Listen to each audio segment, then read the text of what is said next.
क्रांतिकारी जय भीम साथियों। दोस्तों, मैं भारत देश का रहने वाला हूँ। मेरा जो जन्म हुआ तो भारत में हुआ था, और जो भारत है वो संविधान से चलता है, डॉक्टर भीमराव अम्बेडकर के संविधान से चलता है। और जिन लोगों को लगता है कि ये देश जो वो संविधान से नहीं चलना चाहिए, उनके लिए ये मैसेज बिल्कुल भी नहीं है। ये उनके लिए है जो संविधान में आस्था रखते हैं। और मैं आपको बता दूं, ये संविधान पढ़ने के लिए मुझे किसने लायक बनाया? सबसे पहले मुझे लायक बनाया मेरे माँ बाप ने, मुझे स्कूल भेजा, और उसके बाद मुझे लायक बनाया मेरे टीचरों ने। अगर कोई भी बच्चा भारत में रह करके या किसी भी देश में रह करके उस देश के लिए वो काम नहीं करता है, गलत विचारधारा फैलाता है, तो इसका मतलब या तो उसके माँ बाप की गलती है या उसके टीचर की गलती है कि उसने उसको सही से शिक्षा नहीं दी। लेकिन मेरा मानना ये है कि माँ बाप तो शायद ऐसा चाहते नहीं होंगे, अगर चाहते होंगे तो पता नहीं मुझे, मेरे वाले तो नहीं चाहते। और जिन टीचरों के पास मैं पढ़ा हूँ उन्होंने भी मुझे ऐसे गाइड तो नहीं किया है। जो कुछ भेदभाव किया है वो तो सबको पता है, लेकिन उसमें से बहुत कम टीचर हैं जो बहुत अच्छे नेचर के हैं। आप लोग देख रहे होंगे कि गवर्नमेंट स्कूल की जो कंडीशन है वो डाउन हो गई है। वो किसके कौन जिम्मेवार है? मुझे लगता है सबसे पहले पेरेंट्स, दूसरे टीचर, और तीसरा कोई बीच में है। कोई उस बीच वाले बंदे को पकड़ना है। मुझे इस संविधान को पढ़ने लायक बनाया टीचर ने। अगर टीचर ही करप्टेड होगा, भ्रष्टड होगा, अगर वो जातिवाद करेगा, अगर वो क्षेत्रवाद करेगा, अगर वो भाई भतीजावाद करेगा, तो फिर मुझे नहीं लगता वो स्टूडेंट वैसा बनेगा। लेकिन अगर स्टूडेंट ने उस टीचर की बातों को नज़रअंदाज करते हुए किसी एक अच्छे टीचर का हाथ पकड़ा है, तो 100% वो कुछ ना कुछ बनेगा।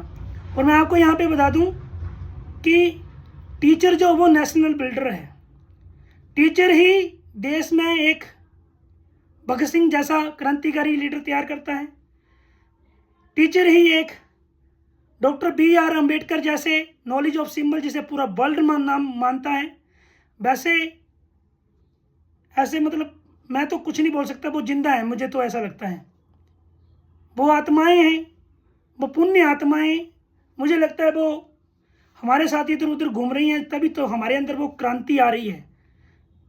भगत सिंह जी शहीद हुए थे, और एक शहीद होने के बाद मुझे नहीं लगता शायद लाखों करोड़ों वैसे भगत सिंह तैयार हो गए होंगे। वैसे ही लाखों करोड़ों डॉक्टर BR अम्बेडकर जी तैयार हो गए होंगे।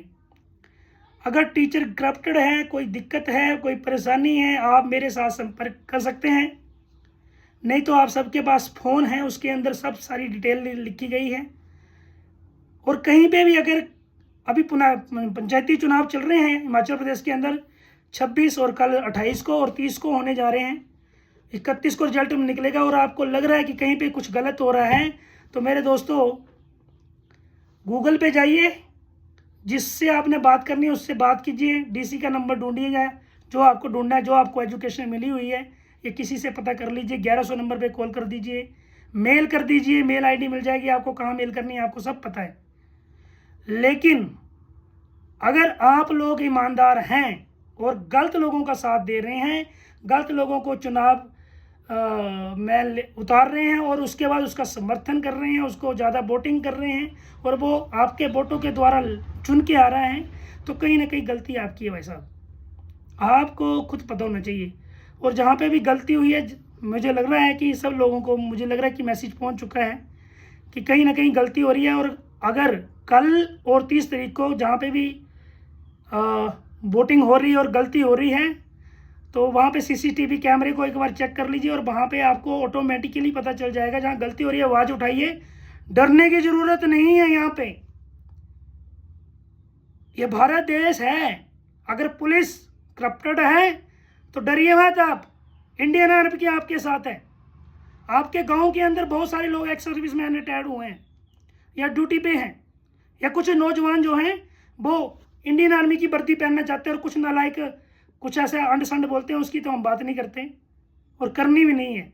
हम लोग अच्छे लोग हैं और अच्छी बातें लोगों को कन्वे करनी है, ताकि कम से कम उसके कानों में जब सुनाई देगी ना अच्छी बात, तब जाके वो सोचेगा। और आजकल सब सोचते हैं, सब पढ़े लिखे हैं, और जहाँ पे भी आपको लग रहा है कुछ गलत गतिविधियां हो रही हैं, आप नोट डाउन करके रखिए, कोई दिक्कत नहीं है, आप 5-7 दिन के बाद निकालिए। या अगर आपके यहाँ काबिलियत है तो मोबाइल के माध्यम से, वो आपको पता है वो बोल रहा है बंदा कि मुझे ये हुआ वो हुआ, उसको आप रिकॉर्डिंग कर सकते हैं बड़े आराम से और उसको भेज दो। जहाँ आपको भेजना भेज दो, आपको पता चल जाएगा। 1100 नंबर पे कॉल कर दो, डीसी साहब का नंबर ले निकाल लो, है ना। पुलिस का नंबर है, पुलिस अगर आपको लगता है पुलिस करप्टेड है, मुझे तो लगता है कि पुलिस साथ नहीं देती है, तो आप आर्मी में जाके बता सकते हैं। मेरे तो पालनपुर में यहाँ उल्टा है, आर्मी है, वहाँ पे उनकी आप हेल्प कर सकते हैं कि देश के अंदर ऐसा, और वो अपने आप डीसी साहब को, ये जहाँ उनको पता है, किसी आर्मी के जवान के साथ आप संपर्क कर सकते हैं। और डरे ना, ये देश भगत सिंह और डॉक्टर BR अम्बेडकर जैसे और उधम सिंह जैसे क्रांतिकारी लोगों का है। आपको पता है APJ अब्दुल कलाम जी का देश है। ये लोग हम लोगों को बदनाम करने में लगे हुए हैं, हम आप सारे लोगों को क्या करने में लगेंगे, उनके बारे में बताने शुरू करेंगे। आप जिस भी धर्म में हो, जिस भी जाति में हो, किसी की कही सुनी बात को मत करो, किताबें लाओ, उसको पढ़ो। आप जिस भी धर्म से हैं, जब तक आप पढ़ेंगे नहीं, इस अंधभक्तों को हम कुछ नहीं सुधार सकते। और अंधभक्तों को अगर आप सुधारना चाहते हैं तो आपको किताब पढ़नी पड़ेगी। ये मेरा मैसेज, आप कम से कम एक व्यक्ति सुने, एक को तो भेजो ही, 200 सुने, जिसको आप भेज सकते हैं, आपके ऊपर डिपेंड करता है। हम लोग तो निकल चुके हैं सर पे कफन बांध के, आपने पता नहीं कब बांधा है। जब हम स्कूल में पढ़ते थे उसी टाइम से कफन बांध लिया था, और उस टाइम पे 12th में पढ़ते थे, तभी से हम इंडियन आर्मी में चले गए थे। और मैं तो अभी भी फील नहीं कर रहा कि मैं आर्मी से रिटायर्ड हो गया हूँ। मैं तो अभी भी फील कर रहा हूँ कि मैं अभी भी इंडियन आर्मी में ही हूँ। अगर आप देश के साथ हैं तो आपको अपने आप ऑटोमेटिकली फील हो जाएगा कि हम तो भाई देश सेवा में लगे हुए हैं बस। और मैं तो जवान हूँ, मैं आर्मी में हूँ, मुझे तो ऐसी फीलिंग आती है कि मुझे आर्मी में हूँ अभी। Thank you so much. जय हिंद, जय भारत, जय संविधान।